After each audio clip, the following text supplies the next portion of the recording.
Página 144, tema 2. Poríferos e quinidários. Poríferos. Os poríferos pertencem ao filo Porífera e são popularmente chamados de esponjas.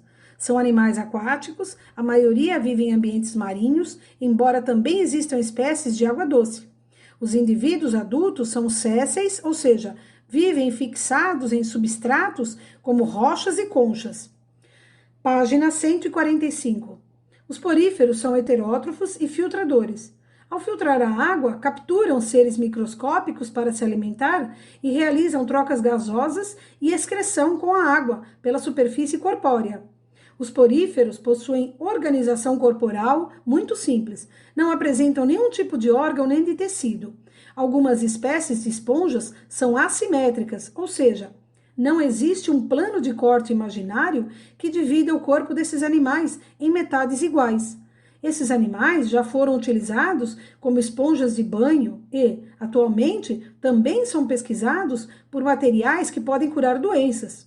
Podem se reproduzir assexuada ou sexuadamente. Na reprodução sexuada, os gametas masculinos, denominados espermatozoides, são liberados na água, enquanto o gameta feminino, chamado óvulo, fica retido no corpo, onde é fecundado, ou seja, a fecundação é interna e gera uma larva que se locomove até encontrar um local onde possa se desenvolver em uma esponja adulta, céssio.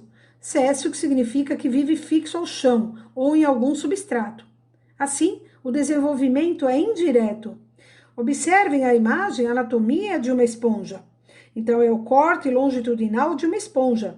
As setas vermelhas indicam o caminho da água que entra pelos porócitos, passa pelo átrio e sai pelo ósculo.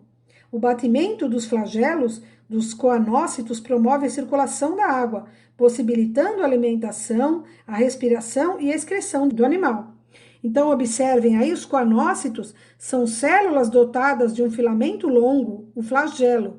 Essas células capturam partículas de alimentos presentes na água, fazem a digestão intracelular e promovem a circulação da água pelo corpo da esponja, por meio do batimento do flagelo. Amebócitos são células que podem originar todos os tipos celulares do animal, além de distribuir o alimento digerido pelo corpo da esponja. Átrio é a cavidade interna do corpo da esponja. Ósculo é a abertura por onde sai a água. Espículas são estruturas resistentes que auxiliam na sustentação. E os porócitos são células com uma perfuração central por onde a água entra no corpo da esponja. Prestem atenção na explicação. O corpo das diversas espécies de poríferos varia quanto à forma, à cor e ao tamanho. Alguns são arredondados, achatados e outros têm forma de vaso.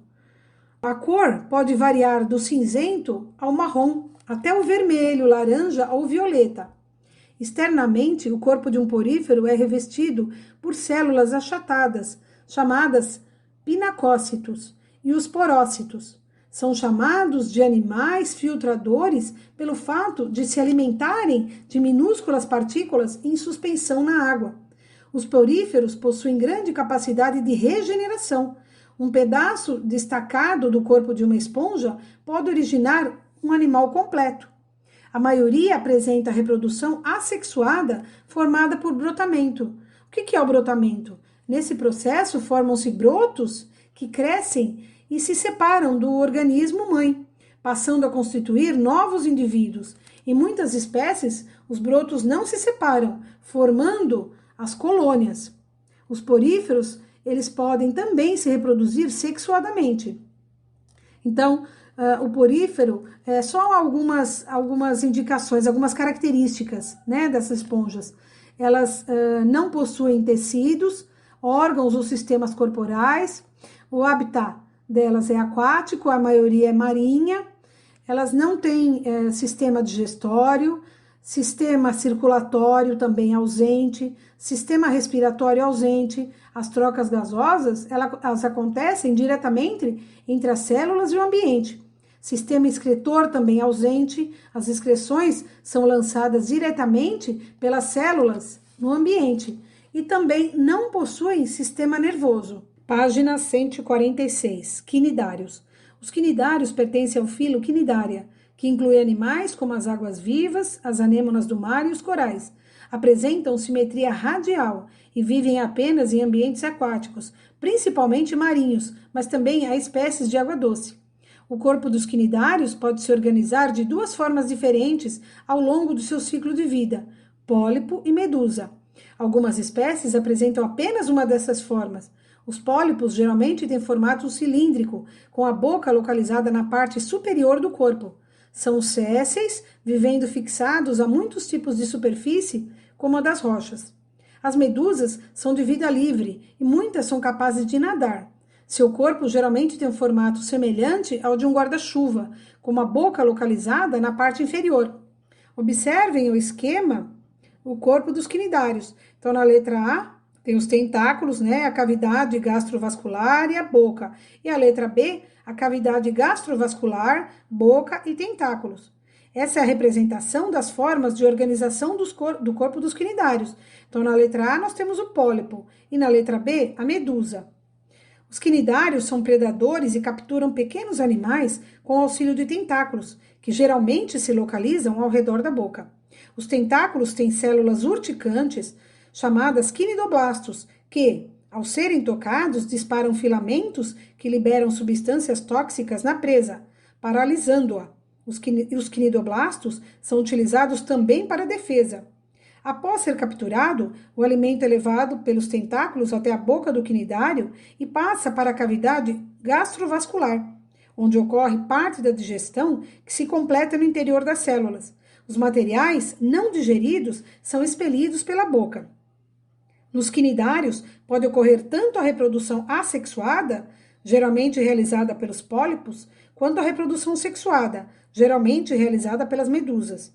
Na reprodução sexuada, os gametas são produzidos pelas medusas. A fecundação geralmente é externa e o zigoto dá origem a uma larva, que nada até encontrar um local para se fixar e formar um novo pólipo. Observem aí a imagem de uma medusa, cujo ciclo de vida inclui a forma de medusa e a de pólipo. Página 147.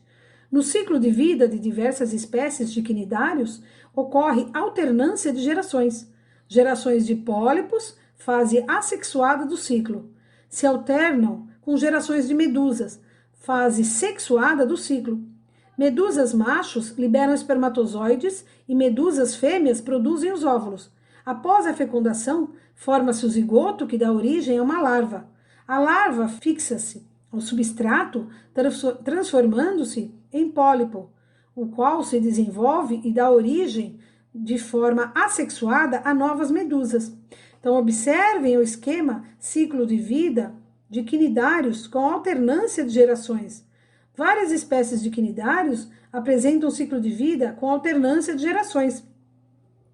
Então, nós temos aí a medusa jovem, as medusas adultas, né? A macho e fêmea, a reprodução sexuada, a formação do zigoto, da larva, fixação da larva no substrato, né? Ou seja, o local onde ela vai se fixar, o desenvolvimento da forma de pólipo e a reprodução assexuada, formando aí a medusa jovem. Acidentes com quinidários.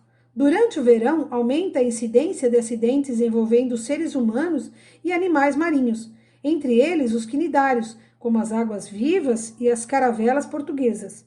O contato de banhistas com os tentáculos desses animais estimula a liberação dos filamentos dos quinidoblastos, que liberam toxinas que podem causar ardências, bolhas e lesões semelhantes a queimaduras.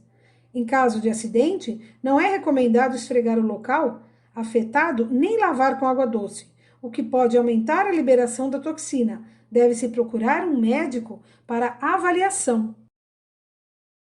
Prestem atenção na explicação. Quinidários, então, nós temos como representante as águas-vivas, as anêmonas do mar e os corais. São animais aquáticos de corpo mole e gelatinoso. São conhecidos cerca de 11.000 espécies, a maioria é marinha. São geralmente sésseis, ou seja, fixados ao fundo do mar ou em outros substratos, como rochas, por exemplo. A maioria dos quinidários passa por 2 estágios em seu ciclo de vida, o de pólipo e o de medusa. Os pólipos são geralmente sésseis, né? Eles ficam fixados em algum substrato. Lembra um cilindro. A medusa, ela lembra um guarda-chuva. Os quinidários apresentam células, por exemplo, os quinidoblastos, localizados principalmente nos tentáculos e ao redor da boca. Os quinidoblastos, ao serem tocados, eles vão liberar substâncias tóxicas que são paralisantes. É dessa forma que os quinidários, eles conseguem se proteger. Os quinidários não apresentam sistema circulatório, respiratório ou excretor. O gás oxigênio dissolvido na água, ele vai difundir-se pelos tecidos e atingir todas as células. A reprodução dos pólipos, alguns reprodução assexuada por brotamento. Várias espécies passam pela alternância de gerações. A medusa é reprodução assexuada e o pólipo assexuada. Façam os exercícios de olho no tema da página 147.